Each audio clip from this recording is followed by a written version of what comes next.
دوستو آج بات صرف جنگ کی نہیں ہو رہی، نہ ہی صرف اس بات کی کہ جیتے گا کون اور ہارے گا کون، نہ طاقت کا تذکرہ ہے نہ کمزوری کا۔ آج بات اس غیرت، اس قربانی اور اس سچائی کی ہو رہی ہے جو ایک پوری قوم نے دنیا کو دکھا دی ہے۔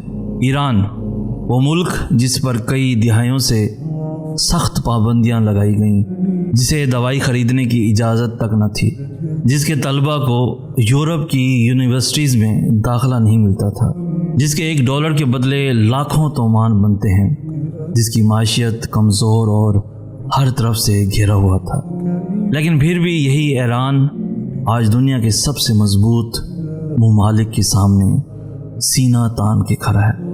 امریکہ، اسرائیل اور 50 سے زیادہ ممالک سب ایک طرف اور ایران اکیلا دوسری طرف، جیسے کربلا میں امام حسین ایک طرف اور لاکھوں کے دشمن ایک طرف۔ یہ وہی ایران ہے جس نے پابندیوں میں بھی ترقی کی، جس کا تعلیمی نظام آج بھی کئی مسلم ممالک سے بہتر ہے، جس کے ٹرین سسٹم یورپ سے مقابلہ کرتے ہیں، جہاں سود 0% ہے، جہاں صفائی نظام اور ادارے دنیا کے لیے مثال بن گئے۔ اس قوم نے بھیک نہیں مانگی، نہ حکمرانوں کے آگے ہاتھ پھیلائے، نہ IMF کے آگے جھکے، بس محنت کی، قربانی دی اور ایمان کے ساتھ کھڑے رہے۔ اور آج جب اسرائیل نے ظلم کی تمام حدیں پار کر دیں تو ایران ہی تھا جو سب سے پہلے میدان میں اترا، نہ صرف زبان سے بلکہ عمل سے۔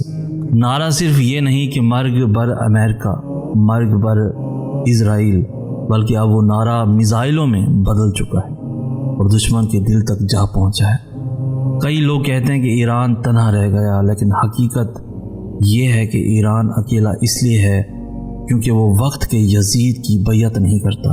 اس نے کبھی ظلم کا ساتھ نہیں دیا، نہ اپنے ضمیر کو بیچا، نہ اسلام کا سودا کیا۔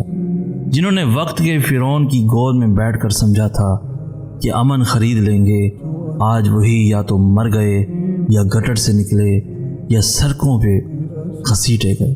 آج جو لوگ کہتے تھے ایران اور اسرائیل آپس میں ملے ہوئے ہیں، وہ سب خاموش ہو چکے ہیں۔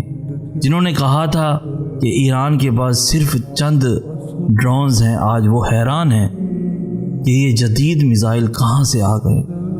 یہ میزائل نہیں، یہ فلسطینی بچوں کے لہو کا بدلہ ہے، یہ ان ماؤں کے آنسوؤں کا جواب ہے جنہوں نے جنازے اٹھائے اور صرف آسمان کی طرف دیکھا۔ دوستو، میں ایران